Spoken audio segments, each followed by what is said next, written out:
Bismillahirrahmanirrahim. Ittaqullaha wa a'dilu baina auladikum. Bertakwalah kalian semuanya kepada Allah, wa a'dilu baina auladikum, dan berbuatlah adil di antara anak-anak kalian. Jangan sampai orang itu mempunyai anak 3 tapi pilih kasih. Apa maksudnya pilih kasih? Pilih kasih ya memilih di antara anak-anaknya. Enggak adil di antara anak-anaknya. Dan adil itu bukan berarti harus sama, ya. Adil itu bukan sama. Sama itu belum tentu adil. Contoh nih ya, si Ijul SMA punya adik SD, adiknya sama Izul, si Izul SMA, adiknya SD kelas 1 SD, sama ini. Terus kemudian disamakan sangunya, si Izul sangunya 5.000, adiknya sangunya 5.000, itu bukan adil namanya. Gila itu. Ya, adil itu bukan kayak gitu, adil itu diposisikan sesuai dengan kebutuhannya. Lah anak itu kalau sudah orang tuanya meninggal, yang dilihat, yang dijadikan sebagai pelajaran itu bukan siapa lagi, tetapi adalah orang tuanya.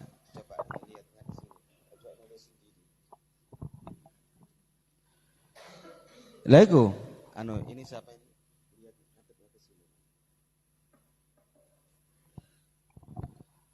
Lah makanya orang-orang itu wajib berbuat adil kepada anak dalam rangka menjadikan anak itu anak-anak yang baik.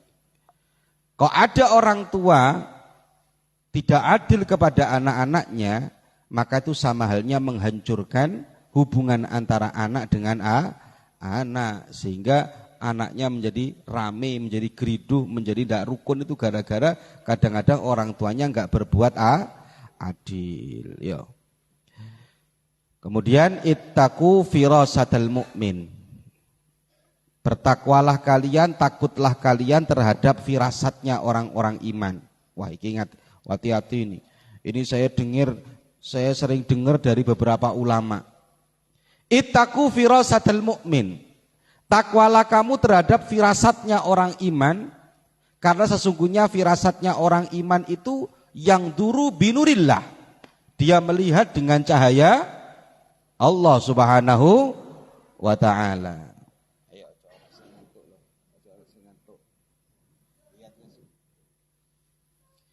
Dia melihat dengan nurnya Allah Subhanahu wa ta'ala. Makanya hati-hati dengan kasyaf. Apa? Firasat itu apa? Firasat itu artinya adalah sesuatu hal yang gaib atau metafisika yang tidak bisa dilihat oleh kasat mata. Cara bahasa kita kasyaf lah. Beberapa kali saya ini ketemu dengan orang-orang yang top, orang-orang yang mungkin bersih hatinya sehingga dia bisa mengkasyaf kita. Saya pernah saya ketemu dengan orang yang seperti itu pernah. Kasyaf ini bukan tebak-tebakan, bukan. Kasyaf itu semacam ilham yang diberikan oleh Allah langsung kepada hatinya orang-orang yang iman sehingga dia mengerti tanpa harus mencari tahu.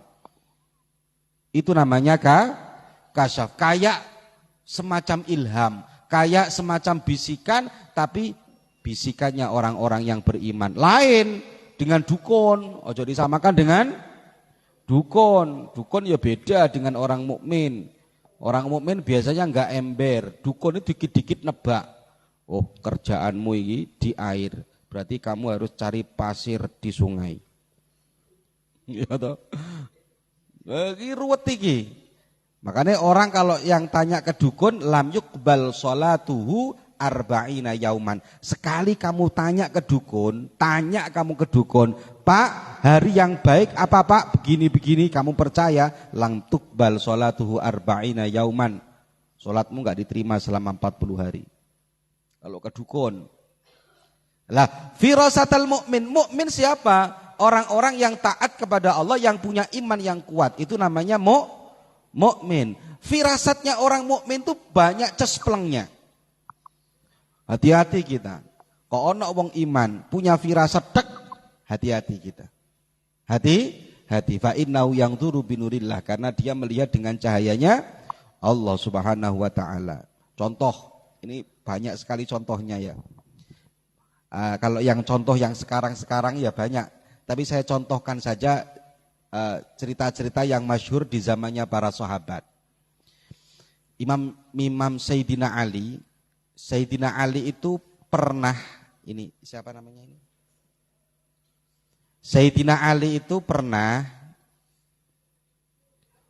punya yang namanya, Sayyidina Ali itu kan orang yang paling pinter perang. Gak ono orang yang pernah perang mengalahkan Sayyidina Ali. Gak ono. Dalam sejarah Sayyidina Ali itu gak pernah kalah perang. Gak pernah kalah perang. Mau anak buahnya banyak, mau tidak. Karena Sayyidina Ali itu saking cerdasnya, pinternya, sehingga gak pernah kalah perang. Wis cerdas, kuat. Wong Sayyidina Ali ini saking kuatnya, suatu hari pernah adu gulat, tinju, UFC, ya, Smackdown dengan orang, 3 orang Sayyidina Ali tetap menang. 1 orang kalah, 2 orang kalah, musuh 3 orang Sayyidina Ali menang. Berarti Sayyidina Ali itu gak pernah terkalahkan. Akhirnya timbul rasa rodok sombong titik, agak sombong Sayyidina Ali. Terus ditepuk pundaknya sama Kanjeng Nabi. Jangan sombong-sombong kamu. Kamu emang hebat tapi jangan sombong. Kamu pengen tahu kamu yang bisa mengalahkan. Iya Kanjeng Nabi, siapa? Saya sampai sekarang belum ada yang bisa mengalahkan. Tuh, dibawa di belakangnya bukit, itu ada orang di sana yang bisa mengalahkan kamu. Kan di Arab itu kan berbukit-bukit gitu kan. Itu di setelahnya bukit tuh ada orang yang bisa mengalahkan kamu. Baik ya Rasulullah, didatangi betul. Ternyata di belakangnya bukit ada orang yang bercadar, maksudnya tertutup. Apa maumu? Saya ingin tarung sama kamu. Saya ingin gulat sama kamu. Katanya kamu hebat. Oh, monggo. Yang bercadar, ayo monggo. Mau gulat sama saya kamu, ayo. Belum apa-apa baru mengeluarkan 1 jurus, sedek ada. Sayyidina Ali langsung jatuh. Oh, enggak percaya saya. Saya ini sudah hebat-hebatnya orang, masa masih mengeluarkan 1 jurus sudah keok. Lagi, mungkin kebetulan. Yang kedua, baru mengeluarkan 1 jurus lagi, keok lagi. Loh, sampai 10 kali keok terus. Sayyidina Ali kalah. Terus kata Sayyidina Ali, sebentar, kamu ini siapa? Pakai cadar nggak kelihatan. Saya pengen tahu kamu itu cowok apa cewek? Kok bisa mengalahkan saya ini? Saya ini orang yang paling kuat. Kok kamu bisa mengalahkan saya? Dibuka cadarnya, ternyata yang dibuka waktu itu mukanya, wajahnya adalah wajah mulia Rasulullah Shallallahu Alaihi Wasallam. Ternyata sing jajak gulat Kanjeng Nabi. Ya iya. Berarti gak ono sing ngalahno Sayyidina Ali kecuali Rasul. Sayyidina Ali itu pernah. Ini bicara firasat ya. Firasat, dan ini cerita ini turun-temurun sahih. Sayyidina Ali itu pernah perang. Waktu perang mau perang dengan ada 1 dukun perempuan yang dukun itu tidak pernah salah dalam menerbak. Punya firasat yang cespleng. Tapi dukun. Pokoknya kamu kalau melakukan ini harus begini. Dukun itu ditakuti karena setiap apa yang dia sampaikan firasatnya pasti cespleng. Pasti cespleng. Nah, suatu hari Sayyidina Ali dikasih tahu sama dukun perempuan itu, Ali, kalau kamu perang sebelum matahari tergelincir kamu akan mati. Umatmu akan kalah. Bahkan kamu akan kalah, bukan kamu akan mati. Kamu akan kalah, pasukanmu akan banyak yang mati. Kata siapa? Dukun. Kalau kamu perang sebelum tergelincirnya, karena Sayyidina Ali punya keyakinan perang sebelum tergelincirnya matahari, jam 9 dia melakukan perang, maksudnya belum duhur, maka itu waktu yang paling baik. Nanti bagaimanapun dia akan melakukan sholat duhur. Tapi katanya dukun, kalau kamu perang jam 9 pagi, anak buahmu akan banyak yang mati. Pasukanmu banyak yang mati. Apa kata Sayyidina Ali? Ndak. Oh, firasatnya orang mukmin nih. Kamu dukun. Saya punya Allah. Kalau menurut firasat saya, ndak. Buktikan ya. Oke, karena saya enggak pernah salah, kata perempuan. Oke, kamu enggak pernah salah, tapi aku punya Allah. Ayo, saya akan perang jam 9, kamu titeni. Titeni itu apa ya? Kamu torain, kamu ingat-ingat. Yang hidup dari musuh saya tidak akan lebih dari hitungan jari. Yang mati dari anak buah saya, pasukan saya juga tidak akan lebih dari hitungan jari. Ini belum terjadi, masih mau kok iso ngomong koyok ngono? Ya karena firasatal mukmin. Perang temen, deng wis mari perang des, ternyata betul dawuhnya Sayyidina Ali, yang meninggal dari anak buahnya Sayyidina Ali tidak lebih dari hitungan jari. Ternyata yang meninggal apa hanya 5, apa hanya 4 gitu. Kan enggak lebih dari hitungan jari. Hitungan jari berapa? 10. Yang hidup dari musuhnya Sayyidina Ali juga tidak lebih dari hitungan jari. Musuhnya ternyata yang hidup tinggal 5 tapi tinggal 3 gitu loh. Hebatnya bagaimana firasahnya Sayyidina Ali karramallahu wajhah. Tambah cinta. Oh, sekarang firasate di bawahnya enggak usah sahabat. Firasatnya madhab kita ini enggak pernah disampaikan. Ada satu kitab yang menjelaskan tentang yang dikutip oleh Imam Ghazali, Kashful Ghummah. Ya. Ada imam kita, siapa imam kita dalam bidang fikih? Imam Syafi'i. Imam Syafi'i itu ya wali temen rek. Cuman kewaliannya Imam Syafi'i jarang disampaikan. Ya toh, anak sing ngomong, apakah Syekh Abdul Qadir Jailani itu wali? Ya wali. Apakah Imam Syafi'i itu wali? Karena enggak kelihatan loh. Kalau Imam Syafi'i walinya wali. Walinya ya. Kalau si Abdul Qadir Jailani itu pusat. Tapi kalau Imam Syafi'i itu pusate pusat. Infonya teko pusat ngono kae rek. Ya. Pusat tuh. Kalau sudah Imam Syafi'i lah, kalau Imam Syafi'i enggak wali ya berarti wali di dunia enggak ada semua, karena semua wali banyak yang bermadhab ke Imam Syafi'i loh, ya aneh nih gak wali. Suatu hari Imam Syafi'i ini cerita kewalian firasatnya Imam Syafi'i. Imam Syafi'i walinya wali. Imam Syafi'i itu punya murid 4 yang istimewa. Ini biar kalian ngerti sejarah Imam Syafi'i. Saya ini seneng ke Imam Syafi'i ini luar biasa. Kita madhab Imam Syafi'i gak ngerti cerita Imam Syafi'i ya payah. Imam Syafi'i itu punya murid 4 yang istimewa, cerdasnya luar biasa. Ya, tangannya jangan gitu. Cerdasnya luar biasa. Kan ono to ya, murid itu kan enek sing aneh-aneh rada helap, ya ono kaya Adit helap. Ya to. Ana sing khusyuk, ono sing cerdas, ono sing nurut, ono. Imam Syafi'i itu punya murid 4 istimewa semua. Nomor 1 namanya Al-Buwaiti. Kalau muridnya Imam Syafi'i sing hebat-hebat iki ya, sing terkenal-kenal. Nomor 1 Al-Buwaiti.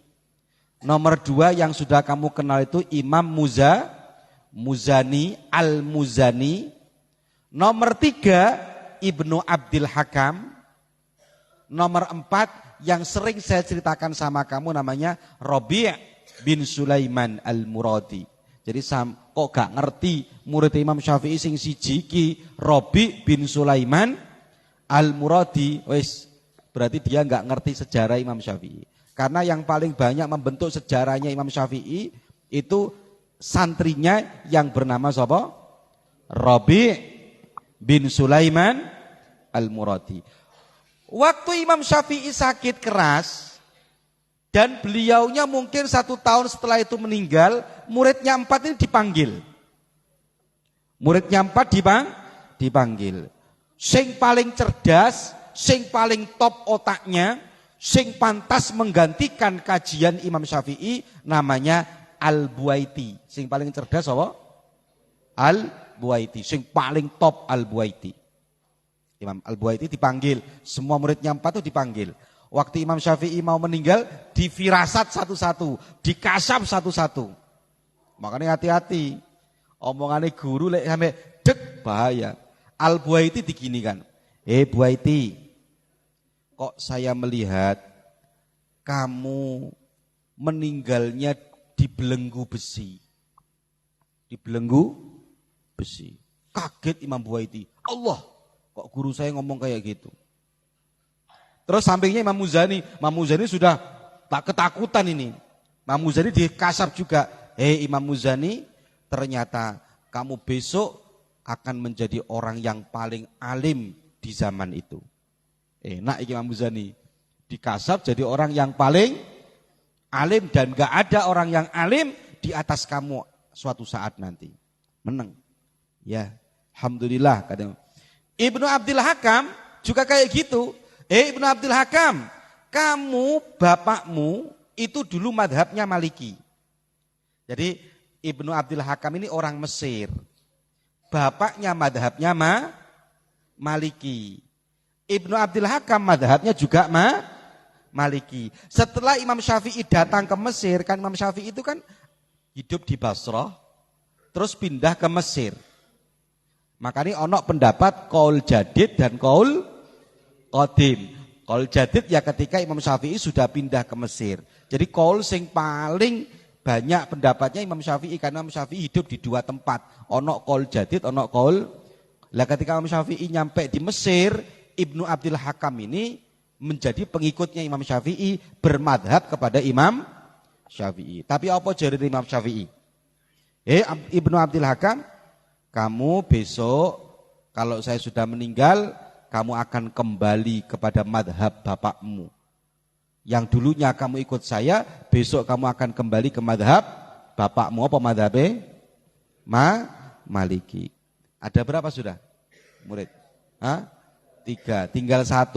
Tadi itu murid kesayangannya Imam Syafi'i. Namanya Rabi' bin Sulaiman Al-Muradi. Walaupun dia enggak cerdas, saya di antara 4 ini sing rodok ngefan Imam Rabi'. Rabi' bin Sulaiman Al-Muradi kira bisa jadikan sebagai apa ya namanya penyemangat kamu. Rabi' bin Sulaiman Al-Muradi ini orangnya bodohnya pol. Jadi kalau ono santri merasa bodoh, itu berarti dia masih ada yang lebih bodoh. Siapa jenenge? Rabi' bin Sulaiman Al-Muradi. Bahkan saking bodohnya Rabi, dikajari sekarang sore lupa.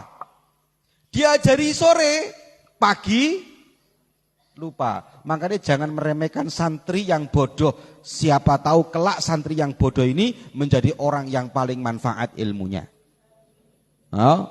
Ono santri kok bodoh, iku kok dia temen, berarti siapa tahu akan menjadi orang yang paling barokah. Rabi' bin Sulaiman Al-Muradi datang ke Imam Syafi'i dan minta izin. Ya Syafi'i, ya guruku, kayaknya cukup waktu saya ngaji, saya mau berhenti mondok. Loh kenapa nak? Kok mau berhenti mondok? Wong kamu masih punya waktu. Mohon maaf Imam Syafi'i, guruku, bahwasanya otak saya sudah enggak mampu. Lebih baik saya pulang saja. Lebih baik saya pulang. Ada gunaan kulene ka mondok, ndak ada gunanya saya mondok. Dari dulu tahu saya cuma lip-alipan tok. Ternyata sampai sekarang pagun lip-alipan. Ndak ada gunanya. Apa kata Imam Syafi'i? Jangan nak, jangan berhenti kamu nak. Kamu tak doakan jadi orang yang hebat dan orang yang alim. Seandainya aku bisa menuangkan ilmu seperti aku menuangkan nasi, maka akan aku tuangkan ilmu itu kepada dirimu. Bergetar hatinya Rabi' bin Sulaiman Al-Muradi, dia enggak jadi pulang, langsung berkhidmah. Baik, wahai guruku Imam Syafi'i, hari ini juga aku akan mengkhidmahkan diriku untukmu. Gara-gara sombong seperti itu, Allah membuka hatinya.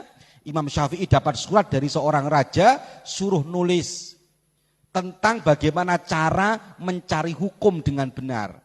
Pakai ilmu namanya usul fikih. Akhirnya Imam Syafi'i ngarang usul fikih, ditulis. Kalau ada ayat yang mujmal seperti ini, manggil muridnya namanya Rabi' bin Sulaiman Al-Muradi. Gini, nah sini Rabi', kamu yang bagian nulis Rabi'. Kalau ada nasih, ada mansuh, kalau ayat seperti ini, asbabun nuzulnya seperti ini, maka hukumnya seperti ini. Ditulislah kitab usul fikih pertama kali, namanya kitab Ar-Risalah. Apa? Ar-Risalah. Ar-Risalah adalah kitab tentang usul fikih yang pertama. Saya punya kitabnya. Kitabnya Imam Syafi'i, sing nulis sapa? Rabi' bin Sulaiman Al-Muradi. Gara-gara barokai Rabi' bin Sulaiman Al-Muradi, karya-karyanya Imam Syafi'i itu sangat termudawan, sangat tertadwin, terbukukan dengan rapi. Goro-goro sapa? Imam Rabi' nurut ke guru, hebat. Akhirnya Rabi' jadi orang yang hebat di waktu itu. Apa firasatnya Imam Syafi'i? Hei Rabi', gara-gara kamu nanti semua kitab-kitab saya yang akan hilang, kamu yang menyelamatkan. Firasatnya siapa? Imam Syafi'i. Dari 4 semua yang dikatakan Imam Syafi'i, ini belum kejadian. Namanya kasyaf. Namanya apa? Kasyaf atau Makanya hati-hati, ittaqu firasadal mukmin, takutlah kamu kepada firasatnya orang iman. Kalau orang iman ngomong kayak gini, hati-hati. Dan betul ternyata. Sapa tadi murid Imam Syafi'i sing paling hebat sapa jenenge? Al-Buaiti. Al-Buaiti paling hebat. Maka ketika Imam Syafi'i meninggal, majelis ngajinya Imam Syafi'i yang neruskan muridnya namanya Al-Buaiti. Berarti pengaruh kehebatannya Imam Syafi'i diteruskan Al-Buaiti. Ternyata waktu Imam Syafi'i meninggal, rajanya ganti, rajanya berpaham Mu'tazilah. Paham apa? Mu'tazilah. Mu'tazilah mengatakan kalau Al-Quran itu makhluk. Kalau kita kan mengatakan kalamun qadimul, kan gitu ya. Kalamnya Gusti Allah qadim. Kalau orang Mu'tazilah mengakui kalamnya Gusti Allah makhluk. Al-Buaiti karena punya pengaruh besar menggantikan Imam Syafi'i, dipanggil, "Hei Al-Buaiti, katakan Quran itu makhluk." Al-Buaiti enggak mau. Daripada aku mengatakan Al-Quran makhluk, lebih baik aku mati. Betul, karena dia pengganti Imam Syafi'i, maka Al-Buaiti digantung, ditali kakinya dengan besi, kepalanya ditarik dengan besi, akhirnya mati. Karena dia yang menggantikan Imam Syafi'i. Fatwanya Imam Syafi'i sama dengan fatwanya Imam Al-Buaiti. Sekali Al-Buaiti ngomong makhluk, maka semuanya akan menjadi makhluk, semua pemahamannya. Tapi Imam Syafi'i enggak mau, Imam Al-Buaiti enggak mau, akhirnya dibunuh, ditarik rantai dari kepalanya. Maka betul kata Imam Syafi'i, dibelenggu dengan besi. Ini Imam Syafi'i jauh-jauh hari ngomong kayak gitu. Berarti apa namanya? Firasa. Kemudian Al-Muzani. Al-Muzani apa? Al-Muzani itu wong sing paling cerdas. Itu dulu katibnya Al-Muzani. Jadi Imam Muzani itu dulu waktu ngaji kayak gini Imam Syafi'i, Imam Muzani nulis. Setelah nulis disodorkan Imam Syafi'i, di atas namakan Imam Syafi'i. Jadi sing nulis itu sapa? Imam Muzani. Itu kitabnya Imam Muzani, kitab induk. Kitab induknya madhab Syafi'i. Semua orang, Al-Buaiti mati, berarti sudah enggak ada yang lebih alim lagi. Sulit cari orang yang alim. Maka tinggal Al-Muzani. Semua orang tertumpu kepada Al-Muzani, dan Al-Muzani di waktu itu menjadi orang yang paling terkenal, menjadi orang yang paling cerdas. Tidak ada orang yang lebih alim daripada Al-Muzani, karena banyak yang mati dibunuh tadi itu. Maka dikatakan firasat Imam Syafi'i bahwa Imam Muzani akan menjadi orang yang paling alim di zamannya terbukti. Ya sapa ngerti pas wane-ane di firasat arek-arek. Sapa jenengmu? Soleh. Soleh bin sapa? Bin Aisyah. Adanya Aisyah di firasat kamu akan menjadi orang yang paling hebat sekrocil. Oh iya tah? Iya. Si Soleh dikasih tahu ulama kayak gitu, gak bahaya tak Pak Kiai? Wah, keren. Ngeri dah ya. Ya Allah ya Rahman. Akhirnya firasatnya Imam Syafi'i ke Al-Muzani berhasil. Lah, ketiga firasat kepada murid satunya namanya Ibnu Abdul Hakam. Yang akan apa tadi katanya? Kembali ke madhab bapaknya. Apa madhab bapaknya? Maliki. Wes, tanya. Ternyata ya zaman dulu ki ya ono rebutan pisan ternyata. Waktu Imam Syafi'i meninggal, Ibnu Abdul Hakam ini merasa dirinya ngalim. Maka dia merasa berhak menggantikan Imam Syafi'i. Nah, setelah menggantikan Imam Syafi'i ternyata ada orang di waktu itu. Mas Ibnu Abdul Hakam, dulu Imam Syafi'i sudah mengatakan muridnya yang paling hebat namanya siapa tadi?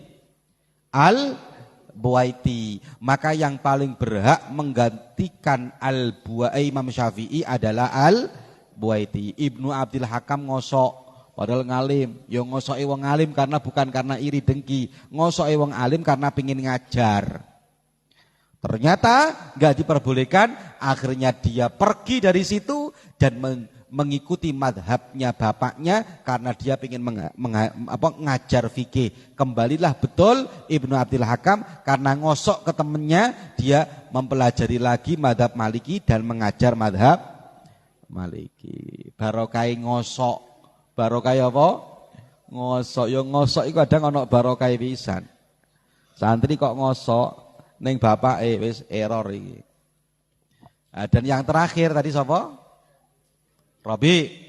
Saya paling senang itu ya ini Imam Robi ini, saya senang.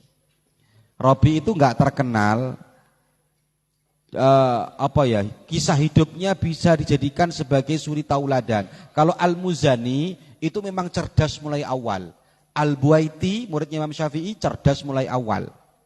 Rabi' bin Sulaiman Al-Muradi dari orang yang gak bisa apa-apa, dari orang yang bodoh menjadi orang yang luar.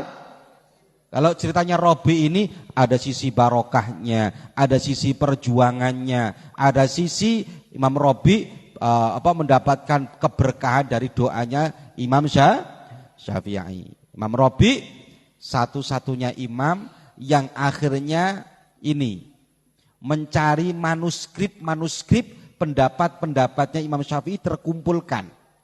Salah satunya tertuliskan kembali Ar-Risalah, kitab Ar-Risalah usul fikih yang pertama.